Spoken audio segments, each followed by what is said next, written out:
سائل کہتا ہے کہ بعض فرقوں میں فروعی اختلافات بہت زیادہ ہیں، تو کیا یہ سب مل کر ایسا کام نہیں کر سکتے کہ امت مسلمہ کے دلوں میں محبت پیدا کی جائے، نفرتیں نہیں؟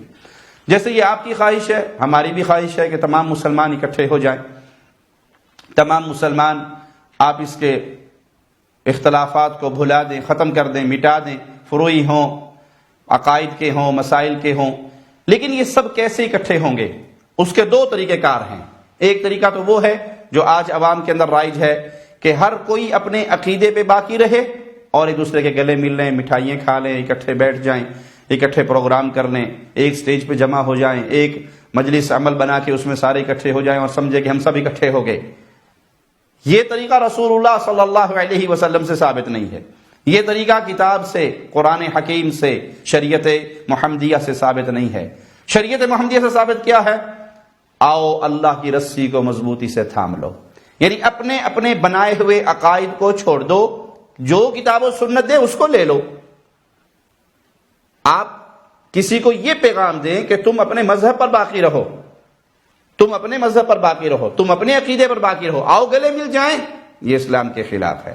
اپنے اپنے بنائے ہوئے مذاہب کو چھوڑو، جو رسول اللہ صلی اللہ علیہ وسلم دین دے کر گئے اس پہ اکٹھے ہو جاؤ۔ کوئی فرقہ نہیں رہے گا، ایک کتاب ہے، ایک سنت ہے، پیارے نبی کی حدیث ہے، سارے اس پہ اکٹھے ہو جو قرآن سے ملے اسے مان لو، جو نبی صلی اللہ علیہ وسلم کی حدیث سے ملے اسے مان لو۔ اپنے بنائے ہوئے تراشے ہوئے قوانین کو چھوڑ دو، اپنی بنائی ہوئی شخصیات کو چھوڑ دو۔ تمام شخصیات کا احترام کرو، لیکن حجت آپ کے لیے ایک ہی شخصیت ہے اور اس کا نام ہے محمد الرسول اللہ صلی اللہ علیہ وسلم۔ اگر اختلاف بھی ہو تب بھی نفرتیں نہیں ہونی چاہیے، برداشت کا مادہ ہونا چاہیے۔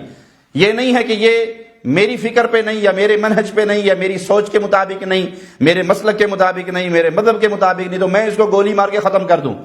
یہ جو عدم برداشت کا سلسلہ ہے، یہ اہل ایمان کے لیے بہت دکھ والا سلسلہ ہے۔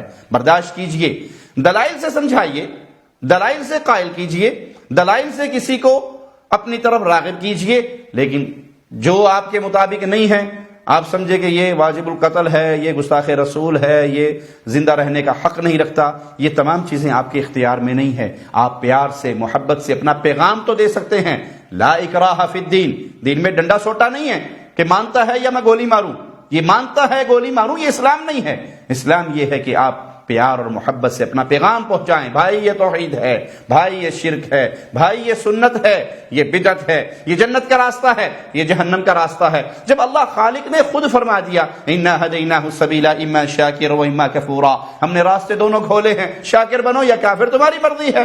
تو آپ کو کس نے یہ لاٹھی پکڑا دی کہ آپ قوموں کو اور انسانوں کو اور جماعتوں کو اور فرقوں کو ہانکنا شروع کر دیں کہ جو ہمارے مذہب پہ نہیں آئے گا وہ کافر ہو جائے گا اور وہ واجب القتل ہو جائے گا اور اسے دنیا میں زندہ رہنے کا حق نہیں ہوگا؟ لوگوں کو زندہ رہنے کا حق دیں، ان کی عزت کی حفاظت کریں، ان کی زندگیوں کی حفاظت کریں۔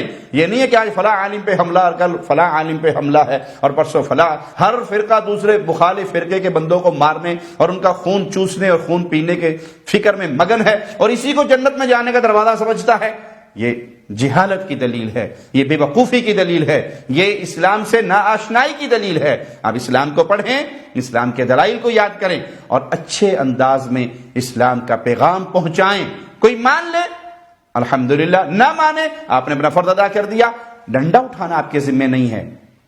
وہ کام نہ کریں جو حکومت وقت کا کام ہے۔ ریاست کے کام کو ریاست کے ہاتھوں میں رہنے دیں، اپنے ہاتھوں میں ریاست کے کام کو نہ لیں۔ آپ تبلیغ کر سکتے ہیں، آپ دعوت دے سکتے ہیں، اچھے انداز میں نصیحت کر سکتے ہیں۔ نہیں مانتا ہے تو آپ کا فرض ادا ہو گیا، آپ کسی پر تھانے دار نہیں بنا دیے گئے کہ آپ نے اس کو منوانا ہے یا قتل کرنا ہے۔ اللہ سے دعا ہے اللہ ہمیں دین حنیف پہ قائم رکھے اور اسے دین محمدی پہ ہماری موت ہو اس حال میں کہ اللہ ہم سے راضی ہو، ہم اپنے اللہ سے راضی ہوں، اور اللہ ہمیں شہادت کی موت دے کے اپنے پیاروں میں شامل کر کے اپنی جنت کی طرف اٹھائے۔ اقول قولی ھذا واستغفر اللہ لی ولکم ولسائر المسلمین فاستغفروہ انہ هو الغفور الرحیم۔